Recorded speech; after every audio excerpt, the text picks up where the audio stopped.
Hey guys, so I need you to picture something for me. You're standing in ancient Rome. The year is roughly 90 AD. The Colosseum has just been built. This enormous, gleaming monument to organised violence that seats 50,000 people and smells, on a good day, like a combination of sweat, animal dung, and ambition. Gladiators are the biggest celebrities on the planet. Their faces are scratched into tavern walls. Women throw jewellery at them. Children play pretend versions of their fights in the streets. It's essentially the NFL, the UFC, and a rock concert, all happening inside a building that also occasionally floods itself for naval battles. Because Rome did not believe in moderation. Now, here's where it gets interesting. Tonight I'm going to take you on a journey through one of the strangest, most overlooked corners of Roman history. Because among all those gladiators, the hulking men with swords and shields and names the crowd screamed like prayers, there were women. Real women. Fighting with real weapons, in real armour, on real sand, in front of real crowds. And almost nobody talks about them. The Romans didn't even have a word for them. Seriously.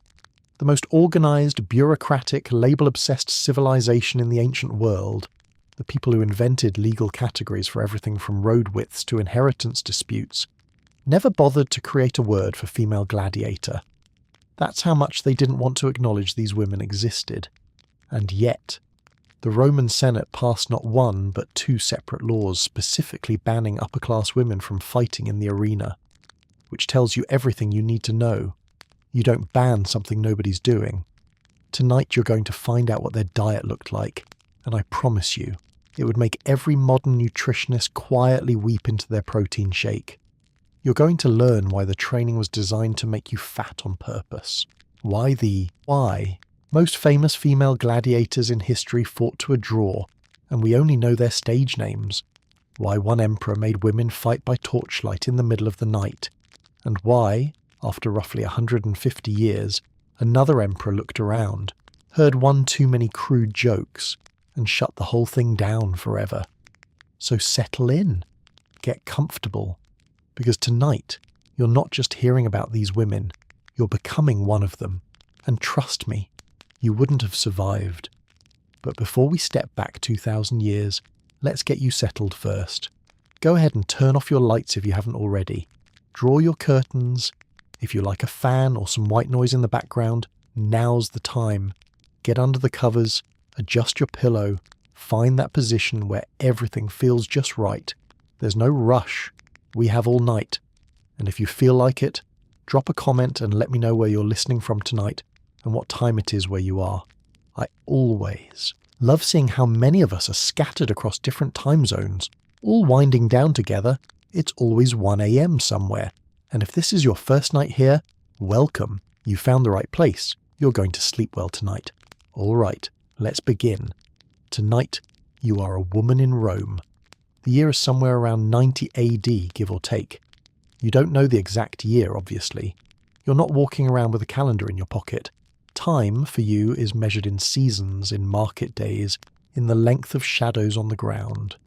But somewhere in the back of your mind, you know that the Emperor's Domitian, that the Colosseum is still relatively new, and that the city around you is the largest, loudest, most chaotic place on earth.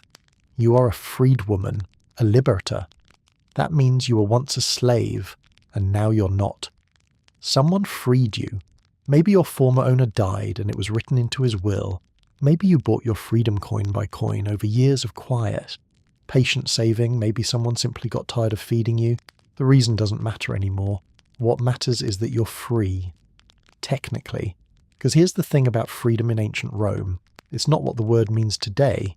You're free in the sense that no one owns you.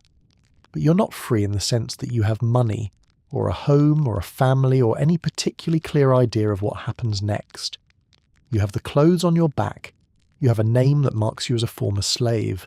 And you have a city of over 1 million people who couldn't care less whether you eat tonight or don't.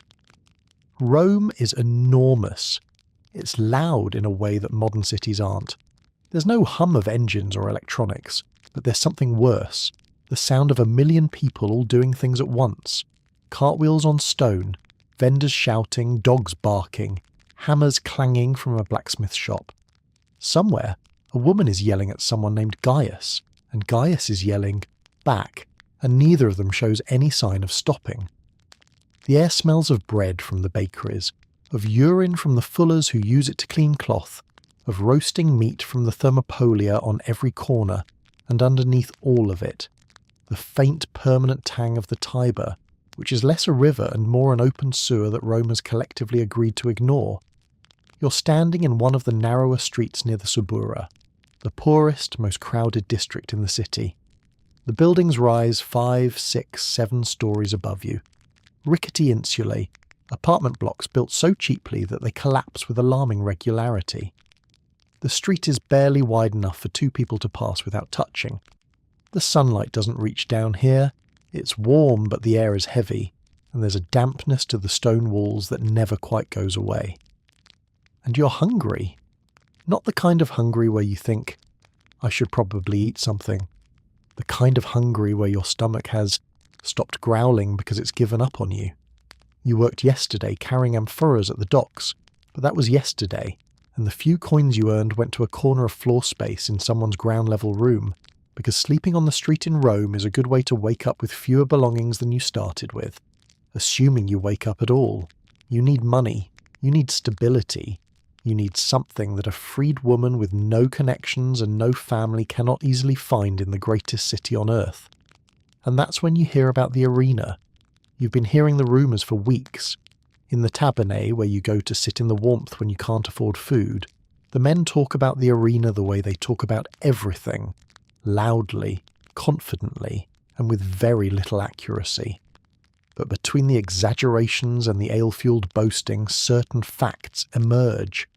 Gladiators earn money. Gladiators are fed. Gladiators have a roof over their heads. And sometimes, just sometimes, gladiators become famous. You also hear something else. Something that makes you sit up a little straighter on the wooden bench. Women fight too. Not often, not many. But it happens. There's a lanista, a manager, an owner of gladiators, who's looking for novelty acts. Something to keep the crowds entertained between the main bouts. Something exotic. Something the audience hasn't seen before, and apparently a woman with a sword qualifies. You find the Ludus on a morning that's already warm and getting warmer. The Ludus Magnus sits just east of the Colosseum, close enough that you can see the upper arches of the amphitheatre rising above the rooftops like the rib cage of some enormous sleeping animal. The school itself is a rectangular compound, solid brick-faced concrete, unadorned, institutional. There is one gate, one way in, one way out. And the gate faces the direction of the amphitheatre, as if the building itself is leaning toward the place where its residents will eventually perform, or die. Or both. You stand at the entrance for a long moment. The sounds coming from inside are unmistakable. The crack of wood against wood, the heavy thud of bodies hitting sand, grunts of effort, and the occasional sharp bark of an instructor's voice cutting through the noise like a blade. This is a place of discipline, of routine, of violence packaged as commerce, and you're about to walk in and volunteer. The lanista's name doesn't matter. What matters is his face when he sees you. He's a thick-set man with the particular kind of permanent tan that comes from spending every day in an open courtyard supervising people who hit each other. His arms are folded. His expression, when you explain what you want, moves through a sequence that you will become very familiar with over the coming months. Confusion, amusement, calculation, and finally, a slow, pragmatic nod.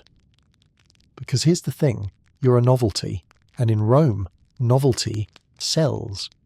He doesn't ask about your fighting experience because you don't have any. He doesn't ask about your background because he doesn't care. What he asks is whether you understand the oath, the sacramentum gladiatorium, the gladiatorial vow. And when you stare at him blankly, he recites it with the bored efficiency of someone who's said the same words 1,000 times before. You swear to be burned, bound, beaten, and killed by the sword. Let that settle for a moment. You are voluntarily agreeing to let another human being burn you, chain you, hit you, and stab you to death, in exchange for food and a bed. This is the contract. This is the deal. And the thing is, compared to the alternative, which is slow starvation in a city that has already forgotten your name, it doesn't sound as bad as it should. There's another cost, and it's less dramatic but in some ways worse. By taking the oath, you accept infamia, social death. In Roman law, infamia strips you of grips. Your legal protections, your right to testify in court, your ability to hold public office. For a man, this is devastating.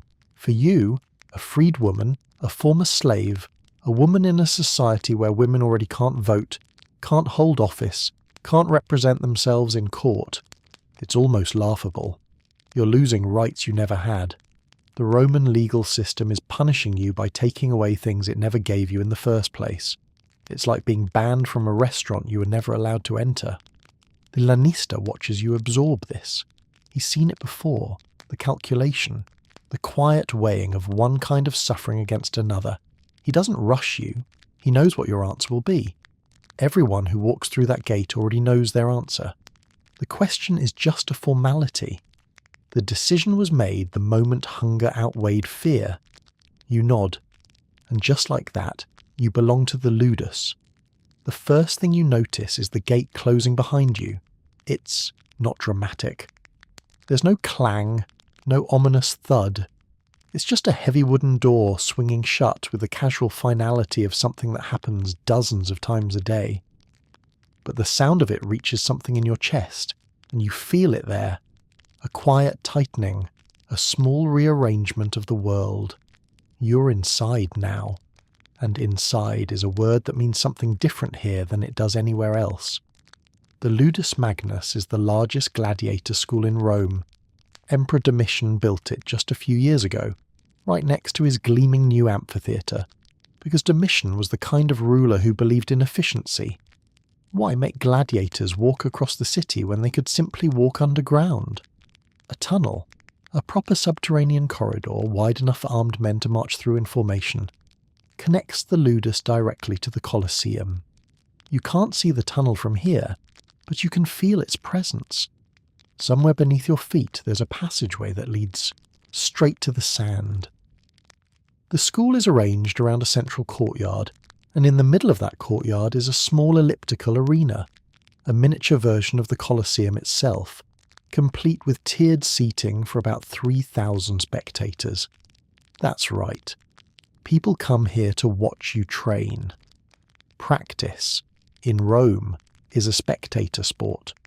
The citizens wander in during the afternoon, sit in the stone seats, eat roasted nuts, and critique your footwork as if they've ever held a sword in their lives. It's like going to the gym, except the gym has bleachers and the people in the bleachers have opinions. Around the courtyard runs a rectangular portico, a covered walkway with stone columns, and behind the columns rows of small rectangular rooms. These are the cells. Your cell. The word room would be generous. It's roughly the size of a modern walk-in wardrobe, and that's being kind to the wardrobe. There's a cot. There's a thin mattress stuffed with straw that was probably fresh at some point in the recent past, but has since developed a smell that you'll eventually stop noticing. There's a small shelf, and that's it. That's your new home. The walls are brick-faced concrete, originally covered in marble that has since been replaced by the faint memory of marble. The floor is stone. At the northwest corner of the courtyard there's a small triangular fountain where you can drink and wash your face, and the water is cold and faintly metallic, and you will learn to love it because it's the only thing in this place that isn't warm, stale, or trying to hit you. You share the Ludus with several dozen men. You're one of very few women, possibly the only one. The men don't know what to make of you. Some ignore you, some stare, a few make comments that you pretend not to hear. The hierarchy here is simple and absolute. At the top are the veterans, the Primus Palus fighters who've survived dozens of bouts and whose names are chanted in the streets. Below them are the experienced fighters, solid and reliable, the professionals who win more often than they lose. Below them are the newer fighters with a few bouts behind them, and at the very bottom, in a category so low it barely registers, are the Tyrones, the raw recruits, the nobody yets. That's you. Nobody calls you by your name here. You're given a stage name, something mythological, something that sounds brave and ancient and slightly ridiculous. The tradition among female fighters is to choose names that echo warrior women of legend. Amazon, Achillea. Names borrowed from myths about women who fought, because real names are for real citizens, and you stopped being one of those the moment you took the oath. Your stage name is all you have now. It's who the crowd will know. It's who the announcer will shout. It's the word that will be scratched into whatever cheap memorial stone they put above your grave if things go wrong. But you don't think about that yet. Right now you're thinking about the fact that it's getting dark, that the cell is smaller than it looked from the outside, that the mattress smells like something between damp wool and mild regret, and that somewhere in this building someone is sharpening a blade. The rhythmic scrape of metal on stone carries through the corridors like a heartbeat. You lie down, you stare at the ceiling. The stone is rough and uneven, pockmarked with tiny shadows in the lamplight. Outside your cell, footsteps, voices, the low murmur of men preparing for sleep who know that tomorrow the training begins again. You close your eyes. The cot is hard beneath your back, but your body is tired in a way that goes deeper than muscle. And before the last lamp in the corridor is extinguished, you're asleep. Not comfortably, not peacefully, but completely. Dawn arrives like an order. It doesn't creep in gently. It doesn't filter softly through your curtains because you don't have curtains. What happens is that a voice shouts something in the corridor, and then there's the sound of doors being opened. Not knocked on, opened. And then light floods in from the courtyard, harsh and golden and completely indifferent to the fact that you were having a very pleasant dream about being literally anywhere else. You're on your feet before you're fully awake. The routine takes hold quickly here. It has to. The Ludus runs on discipline the way a watermill runs on a river, steadily, relentlessly, and without any particular interest in your feelings about it. Breakfast is the first surprise, not because it's good, it isn't, but because of what it is. You're handed a bowl of thick, beige, vaguely warm porridge. This is Sagina, the gladiatorial meal. It's made of barley and broad beans, mashed together into a paste that has the consistency of wet plaster and roughly the same visual appeal. Sometimes there are lentils, sometimes dried fruit. Once, allegedly, someone found a chickpea. It was spoken of for days. The taste is present. It exists. The barley is heavy and grainy. The beans are earthy and slightly chalky. And the whole thing sits in your stomach like a warm brick that has no intention of going anywhere. You chew because you're supposed to chew, but honestly, swallowing would work just as well. This isn't food designed for pleasure, it's food designed for function. Gladiators are, in the words of Pliny the Elder, hordiari, barley eaters. It's not a compliment. Barley, in Rome, is considered inferior grain. It's what you feed livestock, soldiers, and people you're not trying to impress. Wheat is for citizens, barley is for you. But here's the part that would confuse a modern person. This diet isn't an accident. It's not because the Lannister is cheap, although he is. And it's not because nobody thought to add salt. The carbohydrate-heavy, almost entirely vegetarian diet is deliberate, it's strategic, and the reason is wonderfully, horribly practical. Fat. The Ludus wants you to gain subcutaneous fat, a thick layer of it sitting just beneath your skin, cushioning the things that matter. Your nerves, your blood vessels, your tendons, your ligaments. Because in the arena, you're going to get cut. That's not a possibility. It's a certainty. The question isn't whether the blade finds your skin. The question is how deep it goes when it does. And a layer of fat, soft, yielding, forgiving fat, is the difference between a wound that looks spectacular and bleeds impressively but doesn't actually threaten your life, and a wound that severs something important and ends your career on the spot. The crowd wants blood. The Lannister wants you alive. Fat gives both of them what they want. Galen, the most famous physician in the Roman world, will later serve as doctor to gladiators in Pergamon. He'll describe this diet in detail, noting with barely concealed distaste that it makes the flesh flabby, not compact. He's essentially saying that gladiators are soft, squishy, not the chiselled marble statues that Hollywood will spend the next 2,000 years pretending they were. The reality is rounder, considerably rounder. You eat the sagina every day, every single day. It never changes. It never improves.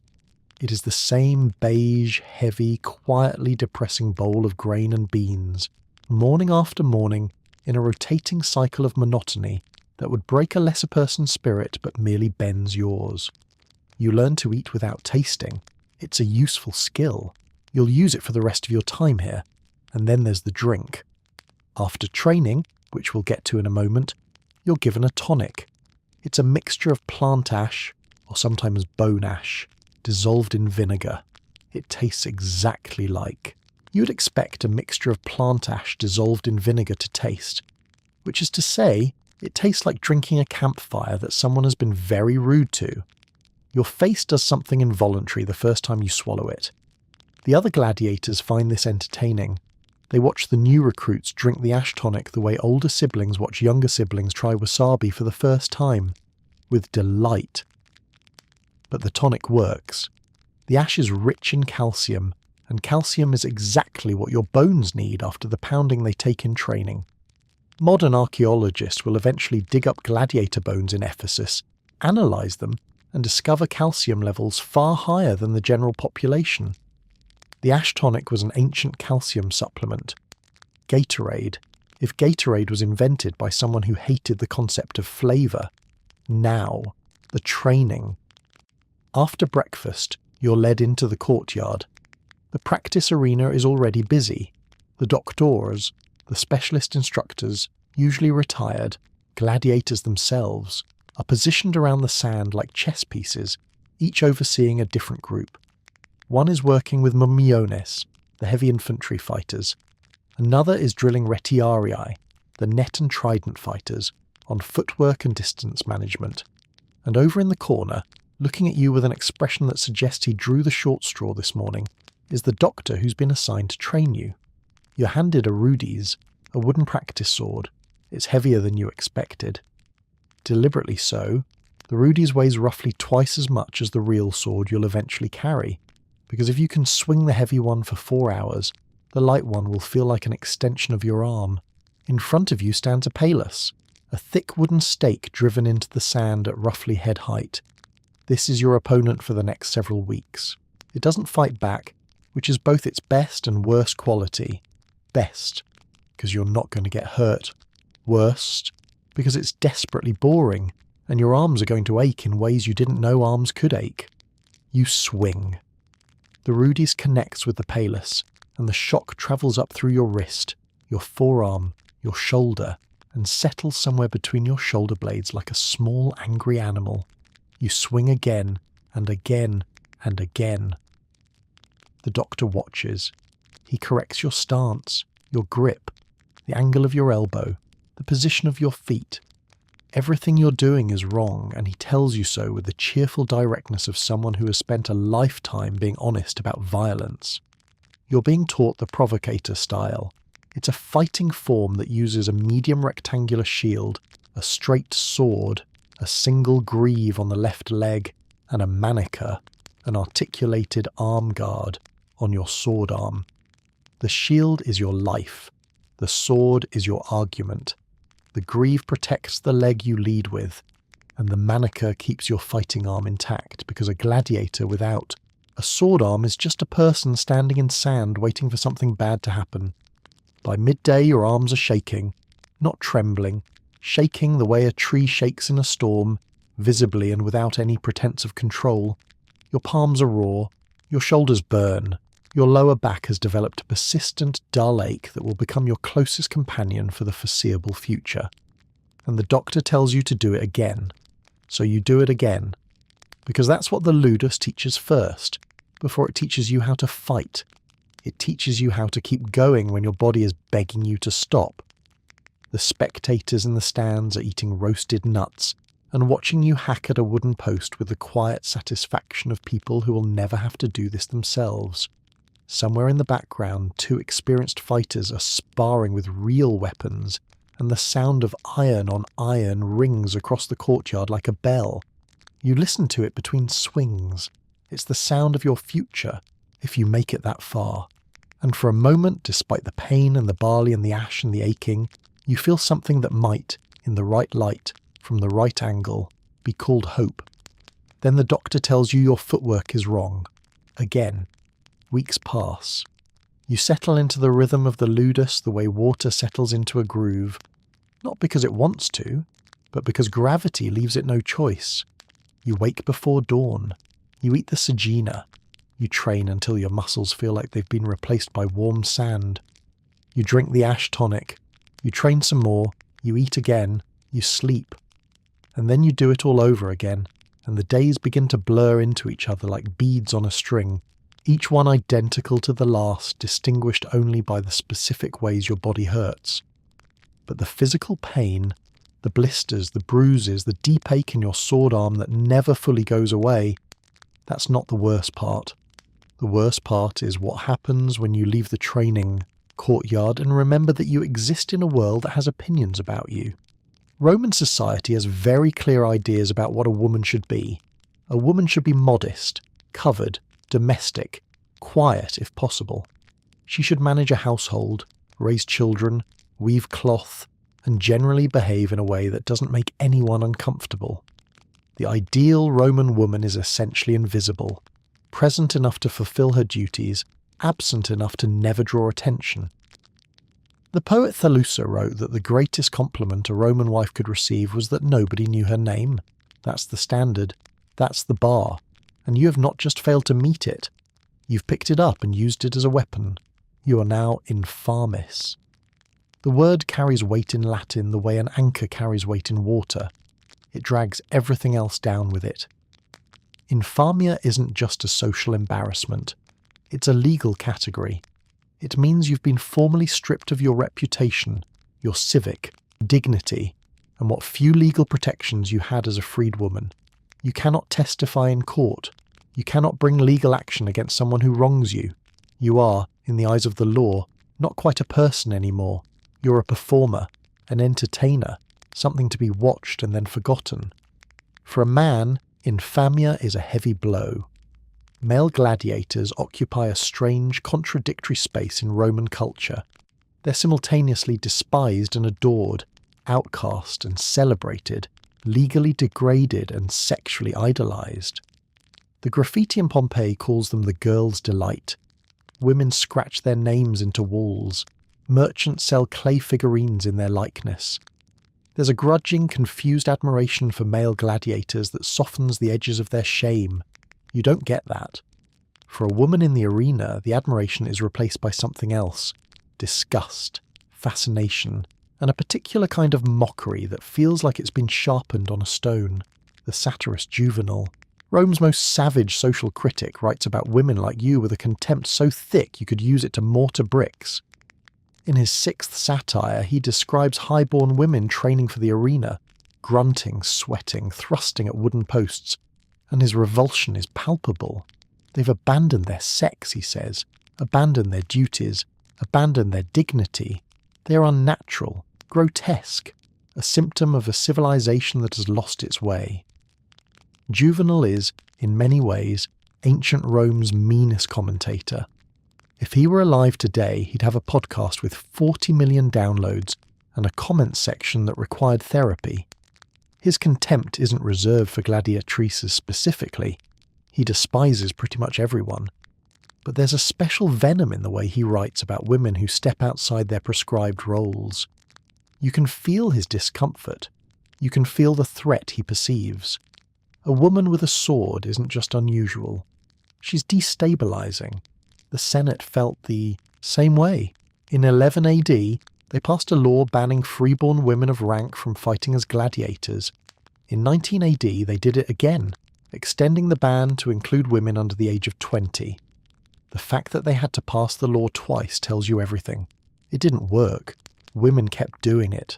Upper-class women, lower-class women, women who had everything to lose and women who had nothing left.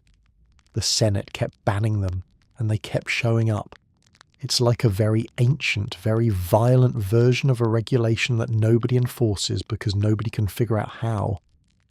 But here's what settles in your chest like a stone on the days when the training is hard and the porridge is cold, and the men in the stands are making comments about the shape of your body as if you're livestock at auction. You're not called a gladiatrix. That word doesn't exist yet. It won't appear for another 300 years, and when it does, it'll be used as a joke. You're called mulieres, a woman. Never feminae, which means lady. The distinction is deliberate, it's linguistic, it's social. It tells you exactly where you stand, at the bottom, looking up, holding a sword that the world would rather you put down. You don't put it down. There are nights in the Ludus when the training is done and the courtyard is empty and the only sound is the distant hum of the city beyond the walls. Nights when you lie on your cot and the stone ceiling is close enough to touch, and the darkness is the particular kind of darkness that invites thinking. And on those nights, you think about the women who came before you.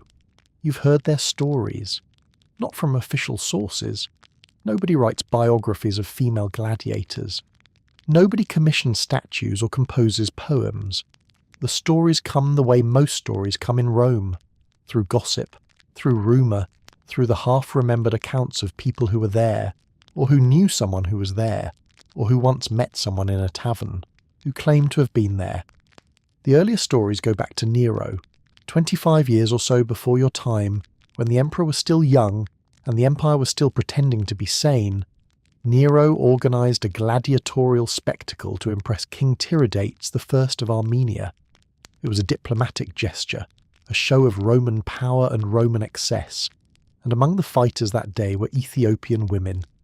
Women brought from across the empire to fight each other in the sand for the entertainment of a foreign king. Nobody recorded their names.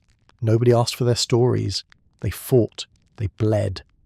They were a line item in a diplomatic entertainment budget. Then came Titus. When the Colosseum was inaugurated in 80 AD, just a decade before your time, the celebrations lasted 100 days. 100 days of games, thousands of animals killed, thousands of people fighting, and among them, women. The historian Cassius Dio mentions them in passing, carefully noting that they were not those of any prominence. 7 words, that's all they get. Not prominent enough to name, not important enough to describe, just women in the sand, adding variety to the programme, filling a slot between the animal hunts and the executions. And then there's Domitian, your emperor, the man currently sitting on the throne while you swing your rudis at a wooden post in his gladiator school. Domitian has a flair for the theatrical. He likes spectacle. He likes excess. He likes surprising the crowd with things they haven't seen before. And one of his favourite innovations is torchlight. He stages gladiatorial bouts at night in an arena lit by hundreds of flames, the shadows leaping and dancing across the sand, the fighters moving through pools of amber light and deep pools of darkness, and he puts women in those fights. Women fighting each other, women fighting dwarfs, women fighting in the flickering, uncertain light of 1,000 torches, while 50,000 Romans watch from the darkness above. There's something about the torchlight detail that stays with you. It's theatrical in a way that feels both beautiful and cruel. The darkness hides the details. The flames exaggerate every movement. A lunge becomes a leap. A fall becomes a collapse. Everything is larger than life, and the women in the arena are both more visible and more anonymous than they've ever been. Their bodies lit up for all to see, their faces swallowed by shadow. But the story that matters most, the one that survives, the one that echoes forward through 2,000 years of silence, is the story of 2 women whose real names nobody knows. We know their stage names, Amazon and Achillea. Amazon, named for the tribe of warrior women from Greek myth. Achillea, a feminine echo of Achilles, the greatest fighter in legend. 2 women who stood across from each other in an arena in Halicarnassus, a Roman city in what is now Turkey, and fought. We know about them because of a marble relief, a single piece of carved stone discovered centuries later, now sitting in the British Museum.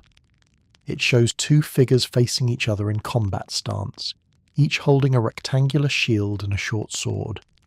They wear greaves on their legs, manatee on their arms, belts around their waists, and nothing else of note. Their heads are bare, their bodies are similar. If you didn't know they were women, you might not guess it from the carving alone, but their names are inscribed beneath them: Amazon, Achillea. And below that, a single word: Missio. They were released. The fight ended in a draw. Both women walked away. That relief is. The only surviving artwork that clearly depicts female gladiators in combat. In the entire history of the Roman Empire, centuries of games, thousands of amphitheatres, millions of spectators, one piece of marble, one image, two names, and even those names are fake. There is one other piece of evidence, a small bronze statuette, roughly 2,000 years old, now housed in a museum in Hamburg. It shows a woman in a loincloth, barefoot, holding a curved sword called a seeker above her head in a gesture that suggests victory. She's looking down, as if at a defeated opponent. Her body is muscular, confident, alive, and like Amazon and Achillea, we don't know her name. We don't know where she fought. We don't know if she survived. We just know she was there.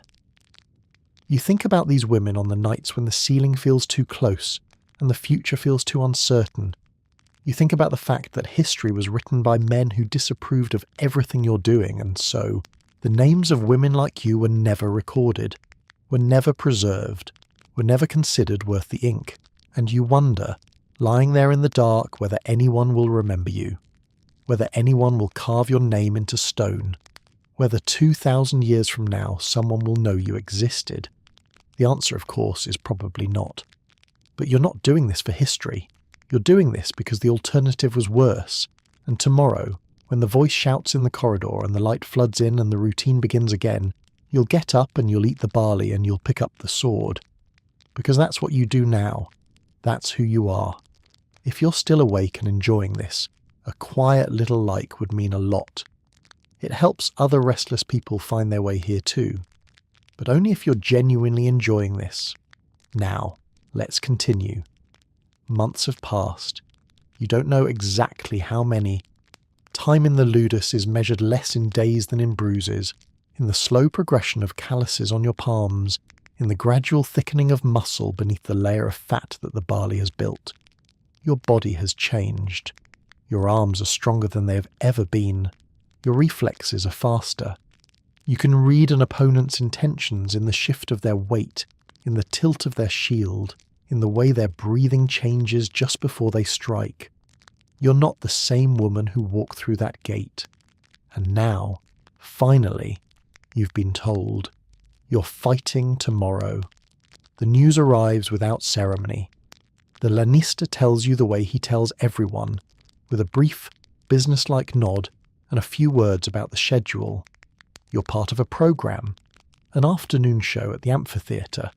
There will be animal hunts in the morning, paired male bouts in the early afternoon, and then, as a novelty act before the final events, you, two women, in the sand.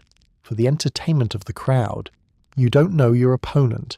She's from another Ludus, another city, another life that you'll never learn anything about. You just know she'll be standing across from you on the sand tomorrow, holding a sword, and one of you will have to lose. Tonight, though, is the Cena Libra, the free meal, the Last Supper. It's a tradition.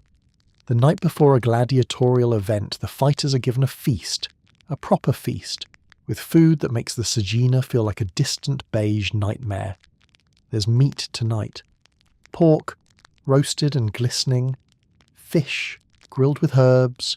Sausages fat with spices. Bread that's actually soft. Wine that's actually wine. Not watered-down vinegar pretending to be wine. After months of barley and beans, the sight of this table is almost obscene. It's the most generous thing the Ludus has ever given you, and the generosity has a very specific purpose. This might be the last meal some of you ever eat. But the Cena Libra is not private. It is, like everything in Rome, a spectacle. The doors are open. The citizens are allowed in. They wander among the tables, looking at you, assessing you, sizing you up the way buyers assess horses at market. They're placing bets. They want to see who looks confident, who looks scared, who's eating with appetite and who's pushing food around their plate. You are dinner and the entertainment. The food is on the table and you are on display. You eat. Not because you're hungry. Your stomach is a knot of something that isn't quite fear and isn't quite anticipation, but lives somewhere in the space between the two. You eat because the food is here and tomorrow it won't be, and because refusing to eat in front of spectators shows weakness, and weakness is something you cannot afford. So you tear a piece of bread. You take a bite of pork. The meat is rich and warm, and the fat coats your tongue in a way that the sagina never could. And for a moment, one brief, treacherous moment, you feel something close to pleasure. Around you, the other gladiators eat with varying degrees of enthusiasm. Some are loud, joking, performing confidence for the crowd. They've done this before. They know the rhythm. Some are quiet, methodical, eating steadily without looking up, and some are barely eating at all, their eyes distant, their hands still, their minds already in the arena. The ancient writer Plutarch will later note that gladiators at the Scena Libera were not very interested in the food. He's right. When you know what tomorrow holds, even the best meal in the world tastes like something you're doing out of obligation rather than desire. The spectators circulate. A man stops near your table and looks at you for a long moment. He's well dressed, toga bordered with a stripe that marks him as equestrian class. He says something to his companion. They both laugh. You don't hear the words, but you don't need to. You've learned to read laughter the way you've learned to read a feint in the training yard. By the shape of it, the direction, the thing it's aimed at. This laughter is aimed at you. It's the laughter of a man who finds your existence amusing, your ambition absurd, your presence in this room a curiosity to be discussed over wine and then forgotten by morning. You eat another piece of bread. The lamplight flickers. The wine is dark and warm in your cup. Somewhere across the room, a veteran gladiator is singing, badly, deliberately, making the men around him laugh. The sound of it drifts through the hall like smoke, mixing with the clatter of plates and the murmur of conversation and the occasional sharp bark of the lanista telling someone to sit down. It's almost comfortable, almost normal. If you close your eyes and listen only to the sounds, the laughter, the music, the warmth of a room full of people eating together, you could be anywhere. But you're not anywhere. You're here. And tomorrow you walk through the tunnel. The morning is quiet in a way. The mornings in the Ludus are never quiet. There's no shout in the corridor, no doors thrown open, no rush toward the training yard. Today the gladiators who are fighting do not train. They prepare, and preparation, it turns out, is a much stiller thing than training. It's a waiting, a sitting with yourself in a small room while time moves at the speed of something that has no particular reason to hurry. You sit on your cot. The stone walls are the same stone walls they've always been, marked with the same faint scratches and stains, lit by the same thin bar of light that slips through the doorframe. Your equipment has been laid out for you. The greave, the manica, the belt, the loincloth, the rectangular shield, scuffed from practice, lighter than you remembered. The sword, real this time, not wood, not weighted, but iron, sharp, purposeful. You pick it up. It's warm from the room. The grip fits your hand the way it always has, but today the weight of it feels different, more present, more real. You dress slowly. The greave buckles onto your left shin. The metal is cool against your skin. The manica wraps around your right arm. Articulated plates of leather and metal that flex when you move your wrist. The belt cinches around your waist. The loincloth falls to your thighs. And that's it. That's the armour. Your torso is bare. Your head is bare. Your arms, apart from the manica, are bare. You're standing in a room in the heart of Rome wearing less than most people wear to bed, and in a few hours someone is going to try to cut you open. You think about the fat beneath your skin, the months of barley and beans, the Sagina that you cursed every morning and ate every morning and hated every morning. It's there now, a quiet layer between you and the blade. Galen would call it flabby. You call it survival, a voice, the corridor.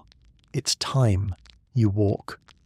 The corridor is long and slopes gently downward, and you realise with a slow, settling certainty that you're entering the tunnel, the underground passage that connects the Ludus Magnus to the Colosseum. You've known it was here. You've felt it beneath your feet during training, the vague awareness of empty space below the sand. But walking through it is different from knowing about it. The walls are brick, the ceiling is low, the air is cooler than the air above, and it smells of damp stone and torch smoke and something older, something that has soaked into the walls over years of bodies passing through, the footsteps of everyone who has walked this path before you, the sound of sandals on stone, echoing slightly, and then gone. There are others in the tunnel, men mostly, fighters for the earlier bouts, moving in silence. Nobody speaks. The tunnel imposes a kind of hush that feels almost reverent, like the quiet inside a temple, except that the god being worshipped here demands blood instead of incense. And then the tunnel ends, and the world opens up. You step out into a space beneath the arena, the hypogem, the underground network of chambers and corridors and mechanical lifts that makes the spectacle above possible. Animals pace in cages. Stagehands move set pieces. Pulleys creak. The air is thick with the smell of animals and sawdust and sweat. Above you, through the gaps in the wooden floor of the arena, you can hear them. 50,000 of them. The sound is not a roar. Not yet. It's a murmur. A vast, ambient hum, like a beehive the size of a city. The collective breath and conversation and laughter and movement of more people than you have ever been near in your entire life. You wait. Time stretches. The afternoon bouts happen above you, and you hear them in fragments. The clash of weapons, the sudden surge of the crowd, the long silence that follows a decisive blow. Each sound sends a small tremor through the wooden planks beneath your feet. The arena is alive above you, and you are standing in its belly. Then your name is called. Not your real name, your stage name. The one borrowed from myth, from a story about a woman who fought because nobody told her she couldn't. And you step onto the lift, and the mechanism groans, and you begin to rise. The first thing is the light. Torches, hundreds of them. The arena is ringed with fire, tall iron braziers spaced along the walls, their flames catching the evening breeze and dancing in patterns that make the sand glow amber and gold. Domitian's signature, his theatrical touch. The sun has dipped below the edge of the Colosseum's upper walls, and the sky above is a deep, fading purple, and the torchlight has turned the arena into something that looks almost beautiful, almost sacred. Almost like a place where something important is about to happen. The crowd sees you. The murmur changes. It rises, shifts, takes on a different texture. Curiosity, amusement, surprise. A woman. You can feel the word ripple outward through the stands like a stone dropped in water. Some cheer, some laugh, some lean forward. They're interested. You are, for this moment, the most looked at person in the most looked at building in the most looked at city on earth. Your feet touch the sand. It's been raked fresh, smooth, fine, warm from the day's heat. It gives slightly under your weight. You feel each grain through the thin leather of your sandals. The shield is on your left arm. The sword is in your right hand. The greave is snug against your shin. The torchlight catches the edge of your blade, and for a moment the iron gleams like something precious. Across the arena, another woman stands. She's dressed the same way you are. Greave, manica, belt, shield, sword, bare head, bare torso, bare arms. She's looking at you the way you're looking at her, with a steadiness that isn't quite calm and isn't quite fear but is something in between. Something that has no name but that every fighter in the history of the world has felt in the moment before. The moment. the space between the decision and the act, the last breath of the old world. The announcer's voice rings out across the amphitheatre. Your names, your stage names. The crowd responds. A rumble, a swell, a wave of sound that rolls over you like warm water. And then a horn sounds, low and clear and final, and the fight begins. You move forward. She moves forward. The sand shifts under your feet with each step, and the sound of it is soft, almost gentle, a whispered shush beneath the noise of the crowd. Your shield is up. Your sword is level. Your breathing is steady. The doctor drilled that into you. The importance of breath, the rhythm of inhale, step, exhale, strike, that turns combat from chaos into something almost like music. She strikes first. The blow lands on your shield with a sound like a branch snapping. Sharp, clean, final. The shock travels through your arm, through your shoulder, into your spine. You absorb it. You step left. You return the strike, and your blade catches the edge of her shield, and the crowd surges, and the torchlight flickers, and for a moment the whole world narrows to this. 2 women, 2 swords, a circle of sand, and fire. Time loses its shape. The fight is a series of moments strung together like notes in a melody. Advance, retreat, strike, block, breathe. You take a cut across your forearm. The skin parts easily. The blood comes, warm and quick, running down to your wrist in a thin red line. But the fat is there, beneath the skin, the layer of barley and beans that you built day after day in the dining hall. The blade didn't reach the muscle. It didn't reach the nerve. It's a surface wound, spectacular to look at, harmless beneath. The crowd roars its approval. You fight on. The sand shifts and yields beneath your feet. The torches burn and sway. The shadows lengthen and shorten across the arena floor like living things. Your opponent is good, skilled, composed, disciplined. She reads your feints. You read hers. The fight becomes a conversation, a back-and-forth rhythm of attack and defense that the crowd follows with growing intensity. You are both performing, you are both surviving, and somewhere in the middle of it, in a moment between blows, you catch her eye. And there is a recognition there, not friendship, not warmth, but understanding.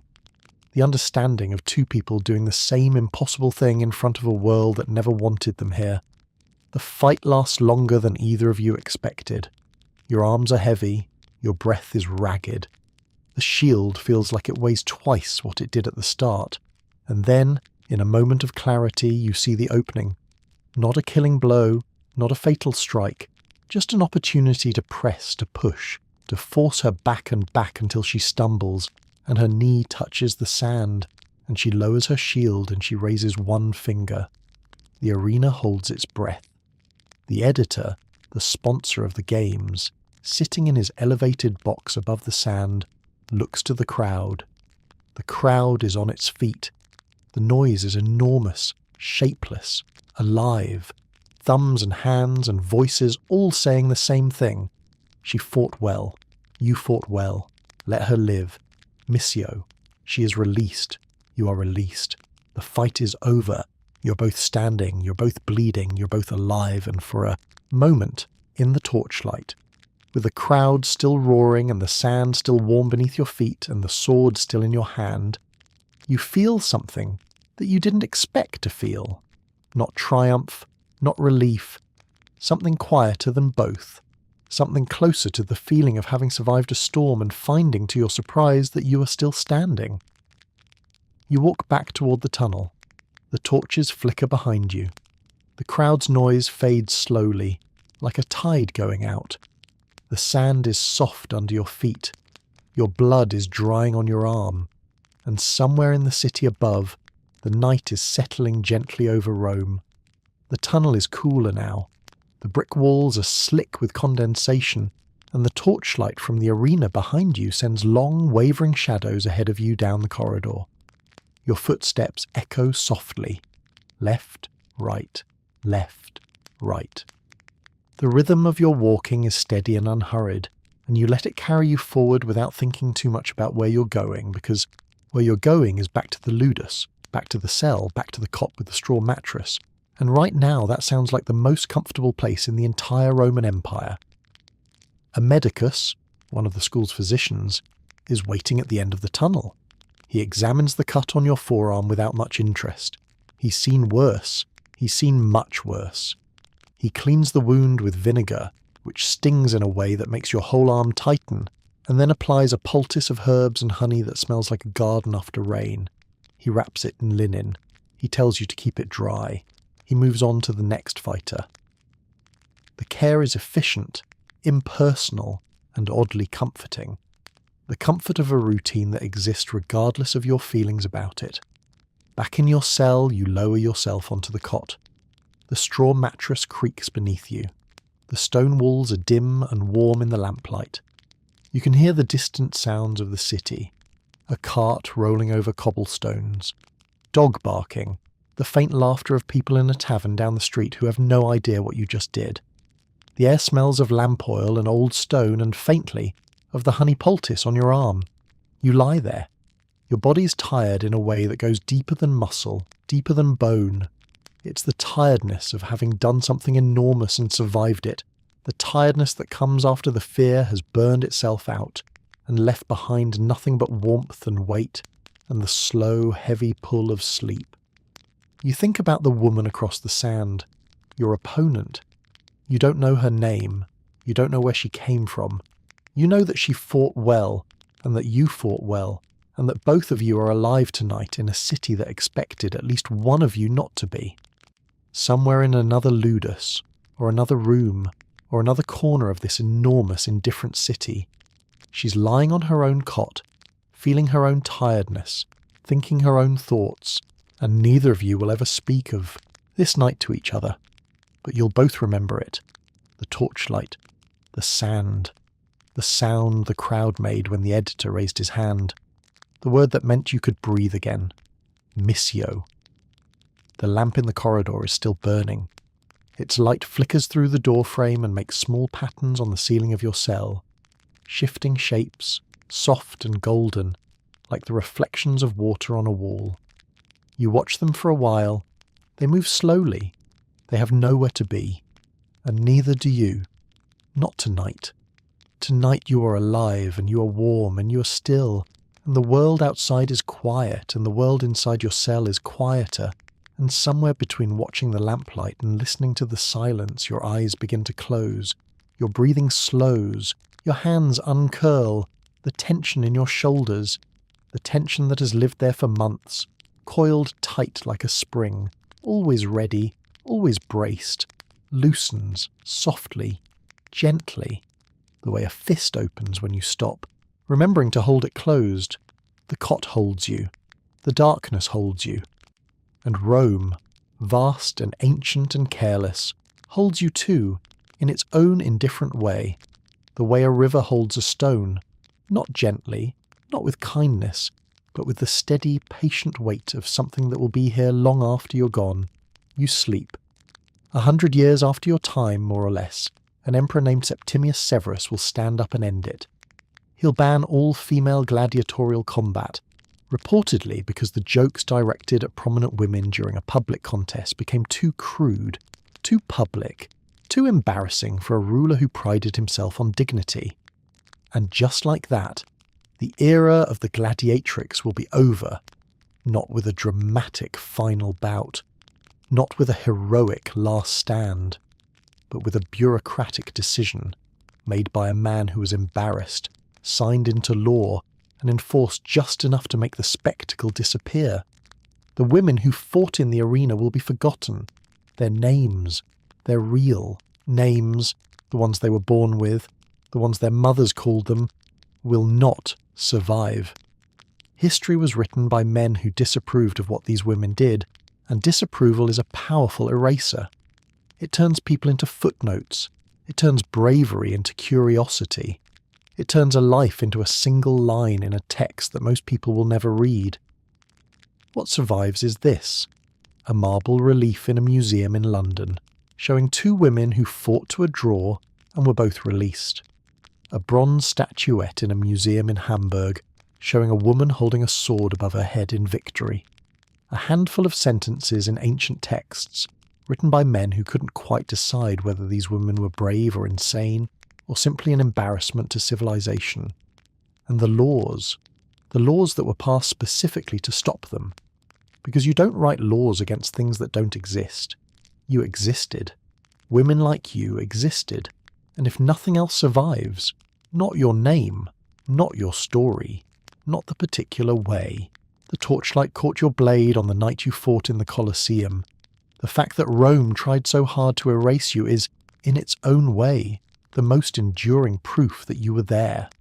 The sand remembers, even when the stone does not, and tonight, lying here in the quiet, you can let that be enough.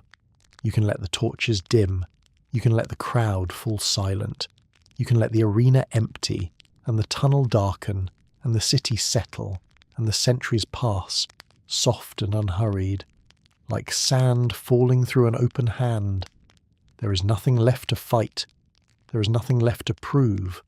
There is only this, the stillness, the warmth, the slow and gentle weight of rest.